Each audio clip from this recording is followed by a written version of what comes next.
సాధారణంగా పెయిన్ లో ఉన్న వాళ్ళని చూస్తూ ఉంటాం కదా, సంవత్సరాల తరబడి హాస్పిటల్స్ చుట్టూ తిరుగుతూ ఉంటారు ఇబ్బంది పడుకుంటూ. అసలు చందన, ప్రపంచంలో ఏ నొప్పినైనా తీసుకోండి, తలనొప్పి వచ్చినా నొప్పి అంటాం, కడుపులో నొప్పి వస్తే నొప్పి అంటాం, కాలు నొప్పి అంటాం. నొప్పి ఏదైనా ఎంత తీవ్రమైనా కూడా ప్రపంచంలో ఏ డాక్టర్ అయినా నొప్పి వస్తే పెయిన్ కిల్లర్ ఇవ్వాలి. ఎక్స్రే తీసినా మందులే ఇస్తారు, తీయకపోయినా మందులే ఇస్తారు. పెయిన్ ఉంటే పెయిన్ కిల్లర్స్ ఇస్తారు. అదేదో ₹3 పెట్టి మెడికల్ షాప్లో ఇస్తారు కదా, కన్సల్టేషన్ తీసుకున్న తర్వాత అయినా అవే ఇస్తారు. క్రానిక్ పెయిన్స్ ఉన్నోళ్ళు ఎవరైనా తీసుకోండి, ప్రపంచంలో ఏ మనిషికైనా విలువైన వస్తువులు ఏముంటాయి? టైము, మనీ అండ్ హెల్త్ ఉంటాయి. అండ్ ఈ నొప్పులు ఉన్న వాళ్ళు 3 పోగొట్టుకుంటారు. ప్రపంచంలో ఒకసారి మార్కెట్లో పోతే మీ టైము, మనీ, హెల్త్ అనేది తిరిగి రావు. అలా వీళ్ళు సంవత్సరాల తరబడి హాస్పిటల్ చుట్టూ తిరుగుతూ, డయాగ్నోస్టిక్ సెంటర్ చుట్టూ తిరుగుతూ టైం పాడవుతుంది.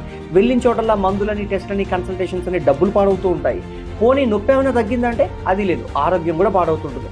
మా దగ్గర 45 మినిట్స్లో ట్రీట్మెంట్ తీసుకున్నప్పుడు పేషెంట్స్ చెప్పేది ఒకటే, అరే మేడం ఇదేదో తెలుసుంటే ఇవన్నీ పోగొట్టుకునే వాళ్ళం కాదు కదా అంటారు.